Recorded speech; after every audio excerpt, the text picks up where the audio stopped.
what are your, let's say, top 3 factors you really focus before you make investment decisions for a particular company?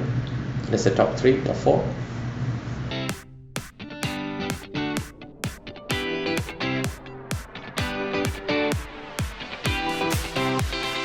Okay, so top 3 for me would be the team, so the people behind the company, who are building the company, who are building the products. Second is the problem statement. What problem are they trying to solve and for whom, and what good does that do if you solve the problem? And that leads to the third one, which is the actual product, the actual solution that they are building, that they are working on, and why it matters. And we have to expand it a little bit more. That will be, the current traction. So like with that problem that you're trying to solve, with that solution you're trying to solve, with that team, where are you now? Where are you at? What gains have you done so far? What good work have you done so far with that? And then finally, the market size, the market itself. Is it a big market? Is it very competitive? Is it a blue ocean or a red ocean market? How are their competitors doing? That sort of thing. So top 3 and top 5. Yeah, the viewers who are it's a great reference of Blue Ocean strategy. The viewers, if any one of you kind of thinking about building your own product or even projects, I highly recommend you to read that Blue Ocean strategy book. That will be great value for you. Exactly. You just mentioned about it. So, like every project, every company, it's not possible to just go very deep dive to evaluate them before you make an investment decision you want to pick or not.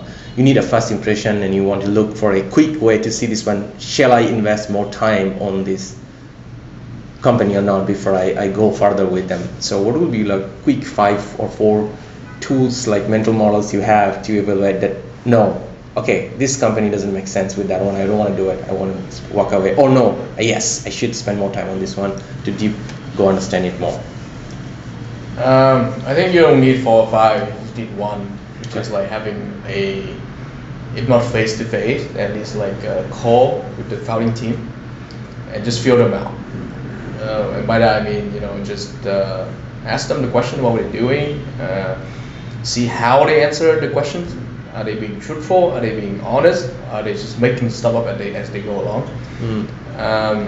So integrity, transparency, and truthfulness.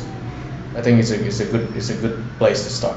Okay, the founders and the team, the company, probably don't need 4 or 5 items. I just need to maybe one thing. Yeah. That is truthfulness, sincerity, transparency.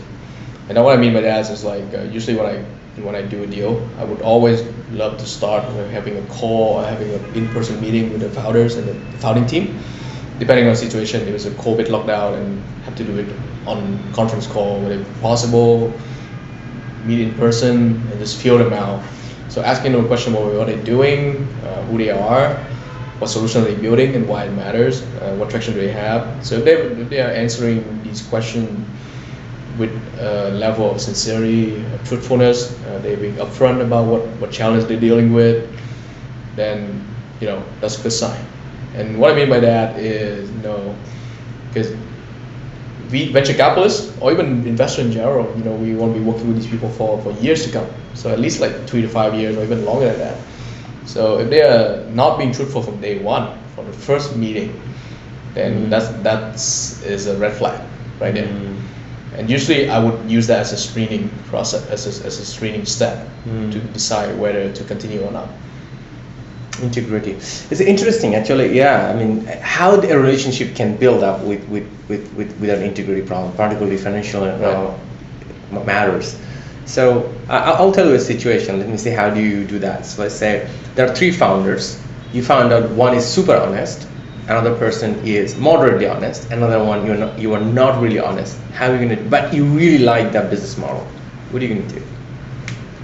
Well, if I have to, I would probably pick and it depends on what they're building too, right? You like the business model. You see it's going to be successful. So the 3 guys have the same business model? Or? The 3 co-founder, they're for the one company. Okay. Yeah. So I would talk to the other 2 guys that are honest or like moderately honest, and just tell them that, hey, I think your co-founder is a bad guy. So You'll be that honest.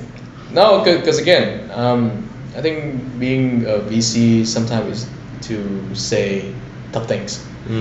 To give founders your very honest feedback. So I know if I have, and again, this is if I have proof too, right? Not just gut feeling.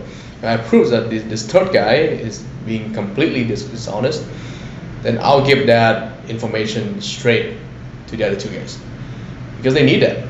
Because I think from my point, from their point of view, they would appreciate someone who is being honest with them as well.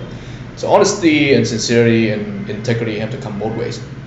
I cannot just say pass because I don't like I cannot lie. I mean I can, but I prefer not to lie to the other two guys about the reason why we're passing, just to keep a good face and all that. That's not really my mantra. So I'll give them straight answers like we're gonna pass on this, not because we don't like the business model, but because of the third guy.